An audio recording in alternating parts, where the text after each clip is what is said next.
நாட்டின் 75வது குடியரசு தினத்தை ஒட்டி டெல்லியில் உள்ள கடமை பாதையில் குடியரசுத் தலைவர் திரௌபதி முர்மு இன்று தேசிய கொடியை பறக்க விடுகிறார். நாட்டின் 75வது குடியரசு தினம் இன்று கொண்டாடப்படுகிறது. இதையொட்டி டெல்லியில் கடமை பாதையில் காலை 7:30 மணிக்கு குடியரசுத் தலைவர் திரௌபதி முர்மு தேசிய கொடியை பறக்க விடுகிறார். இதைத் தொடர்ந்து விஜய் சவுக் முதல் கடமை பாதை வரை முப்படை வீரர்களின் கோலாகல அணிவகுப்பு நடைபெற இருக்கிறது. வளர்ச்சியடைந்த இந்தியா, ஜனநாயகத்தின் தாய் இந்தியா ஆகிய தலைப்புகளில் மாநிலங்களின் அலங்கார ஊர்திகள் அணிவகுத்து வரவுள்ளன. விழாவின் சிறப்பு விருந்தினராக பிரான்ஸ் அதிபர் இமானுவேல் மேக்ரன் கலந்து கொள்கிறார். குடியரசு தின விழாவை ஒட்டி டெல்லி முழுவதும் உச்சக்கட்ட பாதுகாப்பு வளையத்தில் கொண்டு வரப்பட்டுள்ளது. டெல்லிக்குள் நுழையும் வாகனங்கள் அனைத்தும் கடும் சோதனைக்கு பிறகே அனுமதிக்கப்படுகின்றன.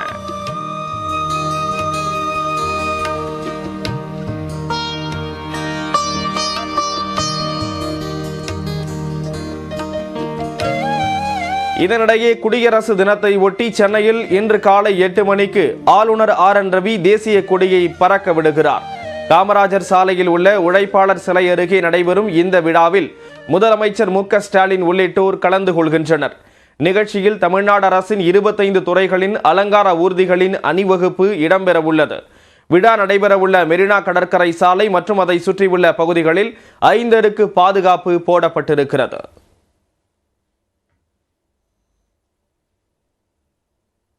நீதித்துறை மீதான மக்களின் நம்பிக்கைக்கு அயோத்தி ராமர் கோயில் சான்றாக இருக்கிறது என குடியரசுத் தலைவர் திரௌபதி முர்மு தெரிவித்துள்ளார். நாட்டின் 75வது குடியரசு தினத்தை ஒட்டி குடியரசுத் தலைவர் திரௌபதி முர்மு நாட்டு மக்களுக்கு நேற்று இரவு உரையாற்றினார். அப்போது நாட்டில் 80 கோடி மக்களுக்கு அடுத்த 5 ஆண்டுகளுக்கு இலவச உணவு தானியத்தை வழங்க மத்திய அரசு முடிவு செய்துள்ளதாக கூறினார். வரலாற்றிலேயே மிகப்பெரிய பொதுநலத் திட்டமாக இது இருக்கும் என்றும் அவர் பெருமிதம் தெரிவித்தார். அயோத்தி ராமர் கோயிலின் கட்டுமானம் என்பது நீதித்துறை நடவடிக்கைகளுக்கு பிறகு தொடங்கியதாக சுட்டிக்காட்டிய குடியரசுத் தலைவர், தற்போது பிரம்மாண்டமாக நிற்கும் அயோத்தி ராமர் கோயில் மக்களின் நம்பிக்கைக்கும் நீதித்துறை மீது மக்கள் வைத்துள்ள நம்பிக்கைக்கும் சான்றாக இருப்பதாக குறிப்பிட்டார். இந்தியாவின் விண்வெளி பயணம் புதிய மைல்கல்லை எட்டியுள்ளதாக மகிழ்ச்சி தெரிவித்த குடியரசுத் தலைவர், நமது விளையாட்டு வீரர்கள் வரவிருக்கும் பாரிஸ் ஒலிம்பிக் போட்டியில் மிகச்சிறந்த செயல்பாட்டை வெளிப்படுத்துவார்கள் என்றும் நம்பிக்கை தெரிவித்தார். 75வது குடியரசு தினத்தை ஒட்டி நாடு முழுவதும் அரசு கட்டடங்கள் உள்ளிட்ட முக்கிய இடங்கள் மூவர்ண மின் விளக்கு அலங்காரத்தில் ஜொலித்தன. குடியரசு தின விழாவை கொண்டாடும் வகையில் சென்னை விமான நிலையம் முழுவதும் மூவர்ண மின் விளக்குகளால் அலங்கரிக்கப்பட்டு ரம்மியமாக காட்சியளித்தது.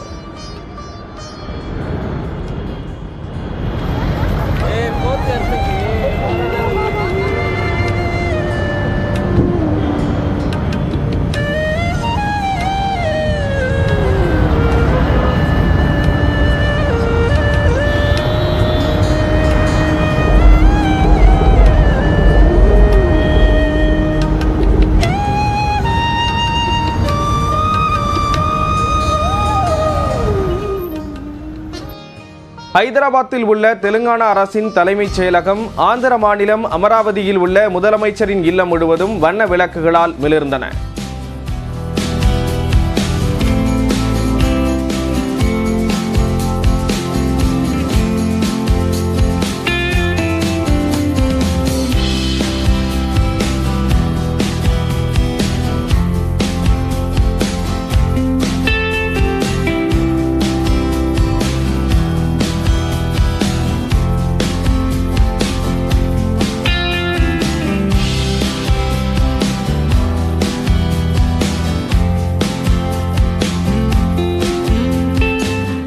ராஜஸ்தான் மாநிலம் ஜெய்ப்பூர், மத்திய பிரதேச மாநிலம் போபால், மேற்கு வங்க மாநிலம் கொல்கத்தா போன்ற நகரங்களில் முக்கிய அரசு அலுவலக கட்டடங்கள் மூவர்ண விளக்குகளால் அலங்கரிக்கப்பட்டிருந்தன.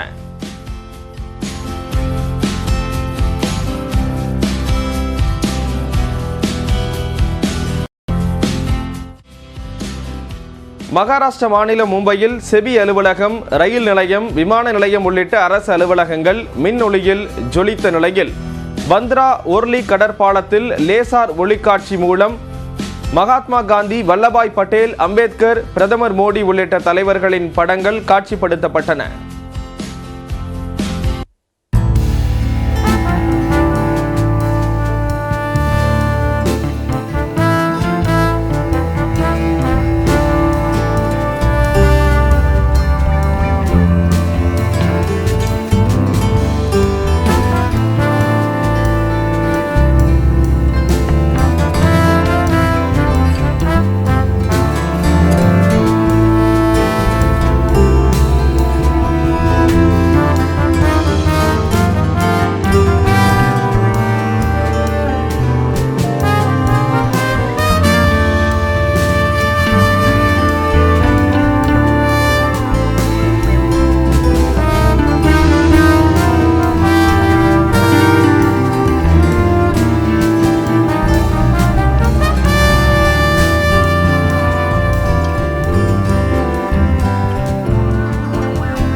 2024ஆம் ஆண்டுக்கான பத்ம விருதுகளை மத்திய அரசு அறிவித்துள்ளது. முன்னாள் குடியரசு துணைத் தலைவர் வெங்கையா நாயுடு, மறைந்த தேமுதிக நிறுவனர் விஜயகாந்த் உள்ளிட்ட 132 நபர்களுக்கு பத்ம விருதுகள் அறிவிக்கப்பட்டிருக்கின்றன.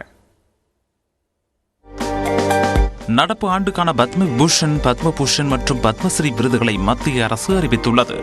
குடியரசு முன்னாள் துணைத் தலைவர் வெங்கையா நாயுடு மற்றும் பிரபல நடிகர் சிரஞ்சீவி ஆகியோருக்கு பத்ம விபூஷன் விருதுகள் அறிவிக்கப்பட்டுள்ளன. உயரிய விருது அளித்ததற்காக பிரதமர் மோடிக்கு நடிகர் சிரஞ்சீவி நன்றி தெரிவித்துள்ளார். నన్ను ఈ ప్రతిష్టాత్మకమైనటువంటి పద్మ విభూషణ్ అవార్డుకి ఎంపిక చేసిన భారత ప్రభుత్వానికి, గౌరవ ప్రధాని శ్రీ నరేంద్ర మోడీ గారికి నా హృదయపూర్వక కృతజ్ఞతలు. தமிழ்நாட்டைச் சேர்ந்த பழம்பெரும் நடிகை வைஜெயந்தி மாலா, பரதநாட்டிய கலைஞர் பத்மா சுப்பிரமணியம், பீகாரைச் சேர்ந்த சமூக செயற்பாட்டாளர் பிந்தேஸ்வர் பதக் ஆகியோருக்கும் பத்ம விபூஷன் விருது அறிவிக்கப்பட்டுள்ளது. இதேபோன்று மறைந்த நடிகரும் தேமுதிக நிறுவனருமான விஜயகாந்த் உட்பட 17 பேருக்கு பத்மபூஷன் விருதுகள் அறிவிக்கப்பட்டுள்ளன. உச்சநீதிமன்ற முன்னாள் நீதிபதி ஃபாத்திமா பிவி, பிரபல பின்னணி பாடகி உஷா உதுப் ஆகியோருக்கும் பத்மபூஷன் விருதுகள் அறிவிக்கப்பட்டுள்ளது. கோவை மாவட்டத்தைச் சேர்ந்த நாட்டுப்புற கலைஞரான 87 வயதான பத்ரப்பனுக்கு பத்மஸ்ரீ விருது அறிவிக்கப்பட்டுள்ளது. மேட்டுப்பாளையத்தை அடுத்த தேக்கம்பட்டி கிராமத்தில் உள்ள அவரது வீட்டுக்கு சென்ற மத்திய இணையமைச்சர் எல் முருகன் பொன்னாடை போர்த்தி வாழ்த்து தெரிவித்தார். இதைத் தவிர ஸ்குவாஷ் வீராங்கனை ஜோஷ்னா சின்னப்பா, நாகர்கோவிலைச் சேர்ந்த சாகித்ய அகாடமி விருது பெற்ற எழுத்தாளர் ஜோடி குரூஸ், மருத்துவத்துறை சேவைக்காக ஜி நாச்சியார், நாதஸ்வர வித்வான் சேஷம்பட்டி சிவலிங்கம் உள்ளிட்ட 110 பேருக்கு பத்மஸ்ரீ விருது அறிவிக்கப்பட்டுள்ளது.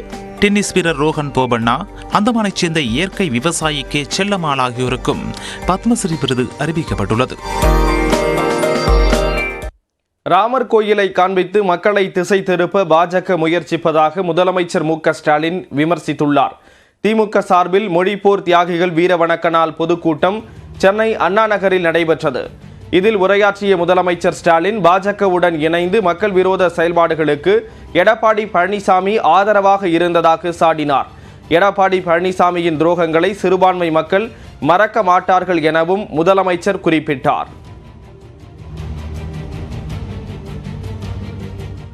ஜம்மு காஷ்மீர் மாநிலத்தில் ஒரே நாளில்